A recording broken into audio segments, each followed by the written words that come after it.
Some people think they can outsmart Gregor. Maybe. He has yet to meet one who can outsmart Killage. One important thing to mention before I begin here. Gregor's stats are actually slightly higher on Lunatic mode than the stats I have listed here. At this point, characters start having slightly different stats based on what difficulty you're playing. For Noe and Gregor, it's only Lunatic mode where there are any differences. Their stats are very slightly higher, basically a few points higher in just about everything. But later on, characters will start to have differences even on hard mode, so in all 3 difficulty levels they'll have different base stats. Now, basically, because I'm playing on hard mode, I'm only going to list the hard mode base stats of characters here. So, just a heads up, if you want to find the others, you can look on serenesforest.net. That has a pretty good database of all the characters' stats for every mode. But, again, I'm showing the hard mode stats here. Gregor is the first, well, technically the first real mercenary who joins us, and pretty much this game's Ogma archetype, although he joins surprisingly late by Ogma standards. Usually the first mercenary you get tends to come relatively early into the game. Chapter 8 is actually fairly late by Awakening standards, so Gregor sort of has a bit of catching up to do in terms of both supports and just, general leveling up.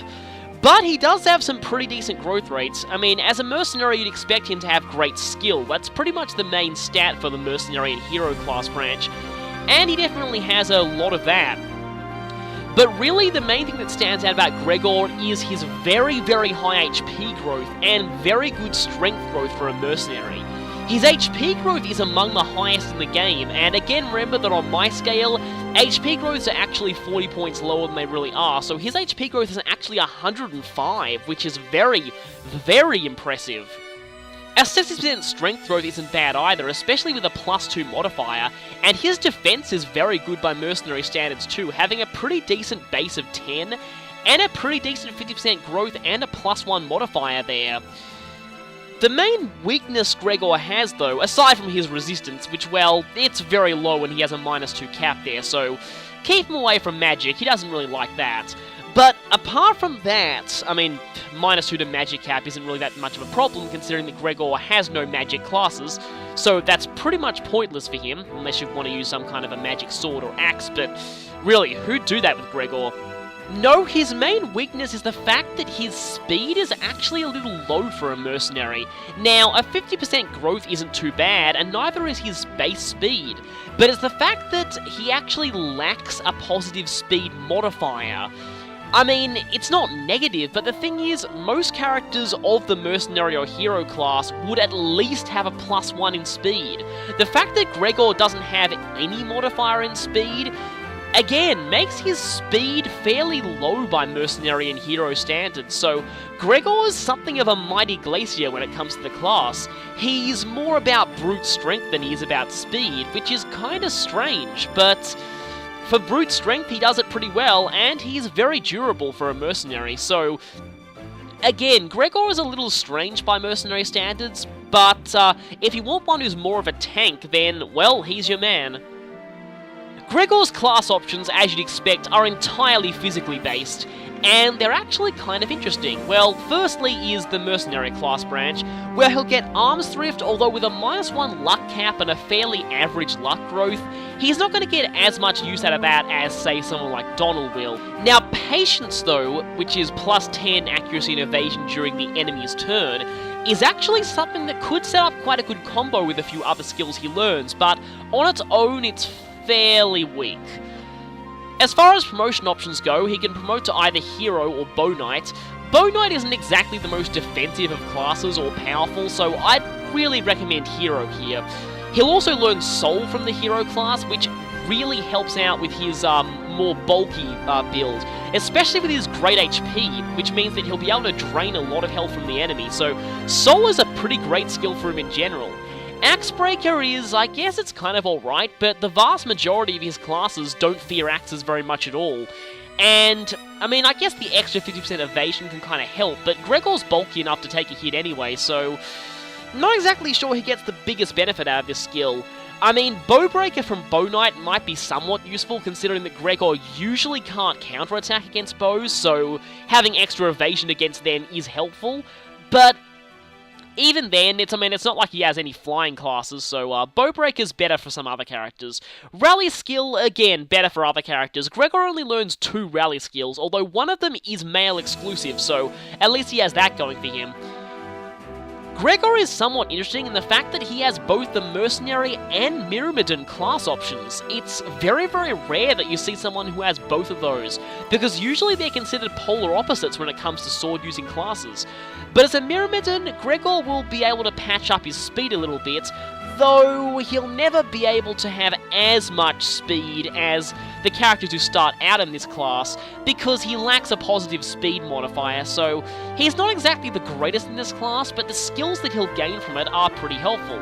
Mainly, Vantage. Vantage also combos well with something else that he has, but I'll talk more about that later. As a Swordmaster, he'll gain Astra, which, 5 strikes at half damage. Considering that Gregor's damage output is already very high, that half damage is not going to really be all that much of a problem, so he's going to hit very hard with that. And Swordfare is great, considering that Gregor has a lot of classes that have access to swords.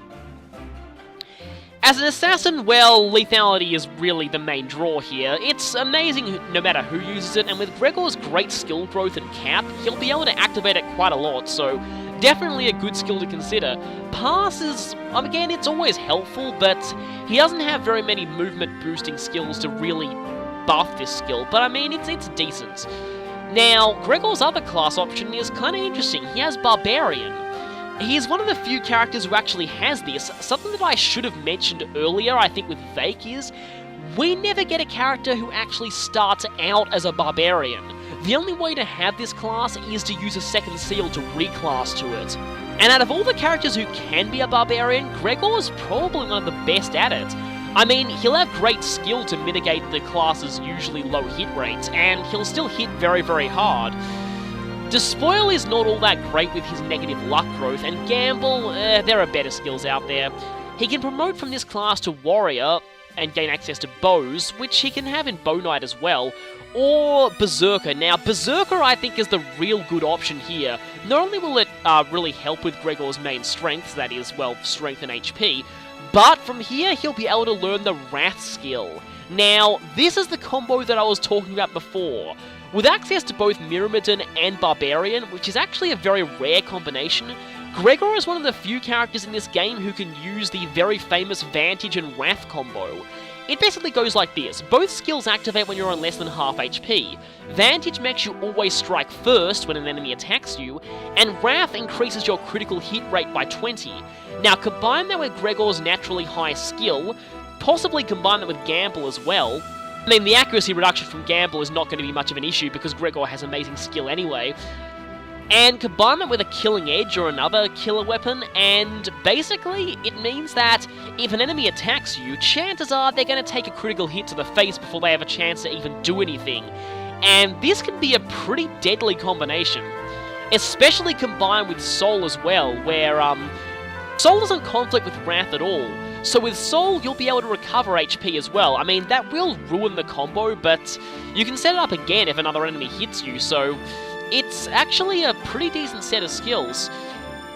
Sadly, Gregor can't get Vengeance and complete the perfect trifecta, but Vantage and Wrath is still a great combo on its own, and here's where I said Patience can help, giving plus 10 to accuracy and evasion during the enemy's turn, which is the turn where you're likely to get the most benefit out of the Vantage and Wrath combo.